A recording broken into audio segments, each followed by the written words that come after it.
and gentlemen, boys and girls, children of all ages, step right up for another episode of Cardboard Insanity.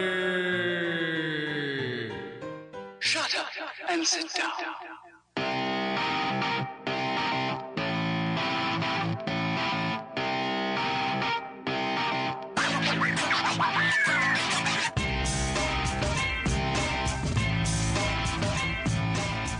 We're recording this late today.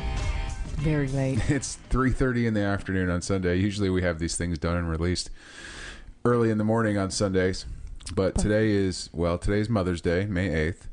There's that. And happy Mother's Day to you, the mother of... Like, you're not like Daenerys Targaryen being like the mother of dragons. You're just the mother of Squeaky. I am the mother of Squeaky. And the mother of fish. Yes. Which is... They have names. They do. So you don't have fur children, you have scale children. I have scale. Why am I talking?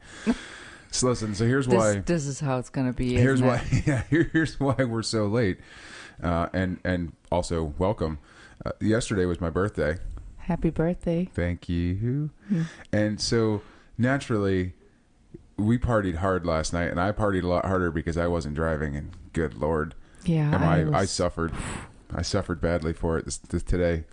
Today was like I kind of felt like I could have, if Caitlin was here, we would have had IVs. That's how I felt. Yes. And you were up late. You did not partake in as many adult beverages as I did. No, it was my duty to make sure that you were constantly supplied with beverages and to kind of Sherpa you. I made it everywhere. You did. I didn't. I Sherpa'd you there. I made sure that you didn't get lost while you were there. I didn't pee on myself in the bathroom. That's a positive. Yes, that was a big plus. Yep, it's always a concern. I made sure you got back to the car. Mm-hmm. Yep, I did. Yeah, that's a good point because we parked like real far away from the place, and then when we left, the car was miraculously out front. Did you do that? Magic, yes. Good Lord, because I had no idea, but I really thought there was fairies involved. I know. You were in that state. It was a good state. I had a lot of fun. You were in a great state. You know, after being here for almost 4 years now and having some ups and downs and sidewayses in life, it was really awesome to have a group of people show up that was far greater in number than I would have imagined would have come. Mm-hmm. And it was just, I don't know, it's very flattering when people make you feel special by just come and hang out because it's your birthday. Thank you for celebrating the day that I was birthed. Yeah, it was a great day. It was. And there was a Kentucky Derby party going on in the place. So for all of our friends who are, I mean, I guess, is the Kentucky Derby international? Like, do people know about this in other places? For anybody listening that doesn't, this is a horse race. Like literally a horse race that takes 2.5 minutes. This is very important. They spend all day building up this horse race. Anyone that thinks Super Bowl coverage is ridiculous would be right. But this is even more ridiculouser because it's the same amount of build up for something that takes 2 minutes. I know. It takes it to a whole nother level. And I made a whole lot of inappropriate jokes about that last night. Did you really? Yeah, they were mostly self-degrading, and that's fine. Okay. Yeah. So, yeah, it was a really wonderful time. I now live in the world of vinyl once again, which is very exciting. I know, surprise. Yeah, so I've got records and a record player and speakers, which is super cool. And you got me the Grand Austria Hotel for my birthday, which we played yesterday. Yes, that was a fun game. Yep, which we really liked. And then my sister and mom got me Above and Below. So we've got two of the games that were on the top of my wish list have now been acquired. And our first play of Grand Austria Hotel was really good. Yes. Really want to play it more. And, you know, we were looking at Above and Below, and that looks like a lot of fun. Yeah, I love the artwork on that. Seriously. Love it. I agree. It looks really, really nice. I can't wait to dig into that one. Yeah. So without wasting too much time today, we have an episode that was sort of unplanned and just due to timing is going to happen this week because the Dresden-Files Cooperative card game from Evil Hat and designed by Eric Vogel is coming towards the end of its Kickstarter run. I think it ends on the 18th or 19th. I believe so. And I don't normally We haven't reviewed any Kickstarter games before. No. Lots of times because Kickstarter games are you'll get ideas of what it is, but you don't actually get a whole game. Well, in this situation, this game is done.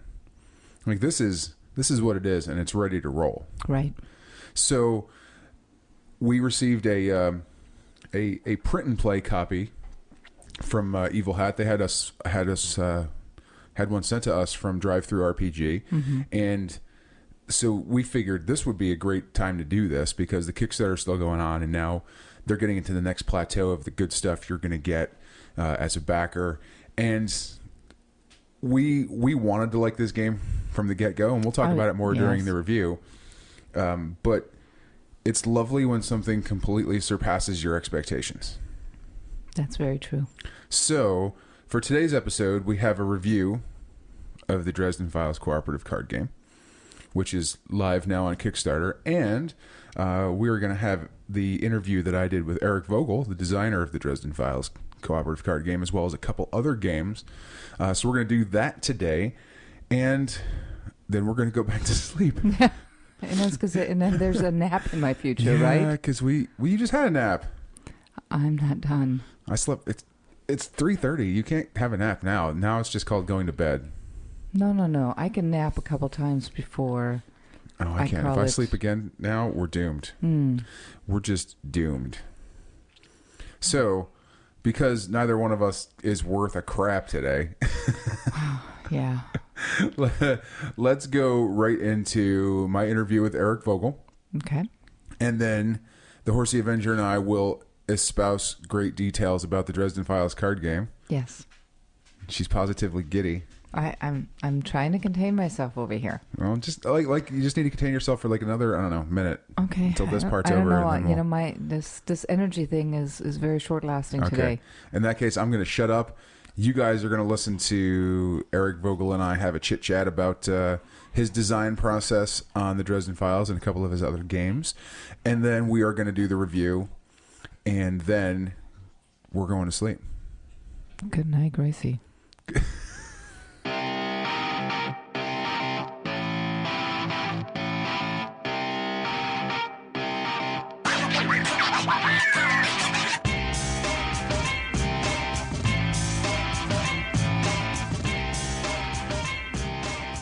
All right, everybody, we have a guest with us here this week to talk about our game of the week, and a game that right now is generating a lot of buzz on Kickstarter, and very rightfully so, all the way from the San Francisco Bay Area on the West Coast, where it's probably a lot more sunny and nice than middle of nowhere, Michigan. Eric Vogel. Eric, thank you for joining me.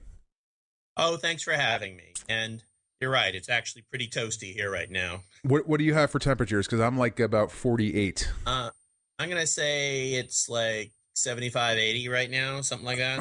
Well, now I'm kind of mad at you, but I'll probably get over it in some time. So again, thank you for joining me on the show. Once we got our hands on the Dresden-Files, I kind of knew I wanted to talk to you about it because when I get a game that comes through that really clicks with me, I kind of like to know where it comes from. But let's go back a bit. Let's talk about you as a gamer and how you got into game design. So where'd you start out gaming? Where did I start gaming? Yep. What was your beginnings in the hobby? Right. There was sort of some start-stop because I gamed some as a kid with my dad, those kind of early metagaming micro games from the 70s, if you remember those. Oh, yeah. And then in the 80s in high school, I was playing, Illuminati and Car Wars and that whole kind of generation of pocket games. And then I guess I got to college and I was too cool to game for a while, kind of give it up. And then rediscovered it after graduate school. When I was just doing my postdoc, I designed I should note, I'm a psychologist in my day job. I'm a psychology professor. And so when I was doing my postdoctorate, I actually created a board game to teach cognitive therapy skills to kids. And so after that, I started remembering, I used to like this hobby of gaming. That used to be fun. And now grad school's over. I need something to do. And I wonder if there's a place to go find people to play that's kind of board game with again. And so I found a game meetup and started discovering Euro games for the first time. So that was about 2002 that I really got back into the hobby. And then around 2006, I decided just kind of to try my hand at game design, and I inflicted a bunch of horrible game designs on my friends. So I was learning the process. That's my main advice to people who want to get into game design is you just got to be prepared to design a bunch of really awful games before you design your first good one and alienate some of your friends by making them play dead. And so I designed, but then I managed to design a pretty good one, which is sort of an early version of what became Cambria, which was my first professionally published hobby game. I got that under contract to a publisher very early, just kind of with a out of the blue through some contacts. But that publisher ended up sitting on it for a long time and then never publishing it, and that kind of stuck on my craw a little bit. So in the days before there was a Kickstarter, I self-published Cambria myself in a little desktop published edition of a kind people never really see anymore. And decided, well, that was easy enough. And so I did it again with Hibernia. And then it was time to do Armorica. I thought, if I was just doing a little single deck card game, I could probably afford to get this manufactured. And then I'd have to find a distributor. And so I did all that. And then after that, a company named Sandstorm bought the rights to Cambria and Hibernia and put really nice editions of them out in the mass market.